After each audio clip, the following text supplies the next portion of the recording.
I believe nothing you say, slave. You do nothing but tell lies. He waved a finger at Muam. You are also a liar. You sold me a worthless sword. I have returned to take back my slave.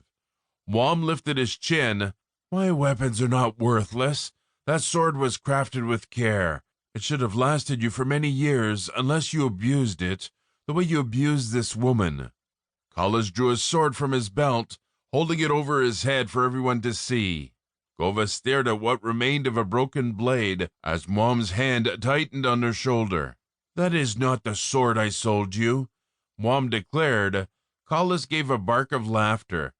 I knew you would deny it. He waved it at the gathered crowd. Look at this. Look at how flimsy the blade is. I barely managed to escape with my life. No thanks to this man who sold me a worthless sword. Muam stepped forward, anger also clouding his face. That is not my sword, he yelled back. I placed my mark on all my blades at the hilt. There is no mark anywhere on that weapon, and I changed out the grip at your request. This is not the grip I gave you. He motioned to one of the men in the crowd. Look at it, Cheshire. You know my work. You own 2 of my swords.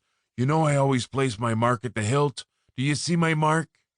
The man named Cheshire started toward Collis to check the weapon, but Collis was faster. Running over, he suddenly grabbed Gova by the upper arm and jerked her away from Muam. Before anyone could react, he placed the broken end of the sword to her breast. You sold me a worthless weapon, so I'm taking back the slave you stole from me. Gova struggled to free herself. Collis pressed the point more forcefully through the thin material. She gasped in pain as it pierced her skin and felt her own warm blood trickle downward. Muam reacted automatically, pulling the newly made dagger from his belt. He raised it overhead as he rushed toward the soldier. A heartbeat before he reached the man, Collis turned his blade around and pointed it at Muam. Govas screamed as the ragged point slid into Muam's chest. Unable to stop his momentum, Muam gasped as it went all the way into his body, up to the hilt. For a long moment he stood there, blood draining from his face. He coughed and the blood bubbled around his lips. His legs went out from under him and he collapsed on a rug in front of the altar. She shrieked his name and tried to free herself from Collis's grasp. But the man's fingers gripped her so tightly, she felt her arm come out of the socket. He said something to her, but his words were unintelligible. Whirling around, she tried one final time to escape. Her hand hit the side of his face and she instinctively curved her fingers, digging her nails into the man's cheek and outer eye. Collis roared with anger and slammed his fist into her chest. Pain enveloped her body as she dropped to the ground. The sound of angry bees filled her head as she struggled to breathe. Peering up into the shaman's blanched face, she softly pleaded, Save us! Condemn him! Teos threw his hands into the air, giving Collis a black stare. You dare enter this temple and take 2 lives? He attacked me first, the man proclaimed.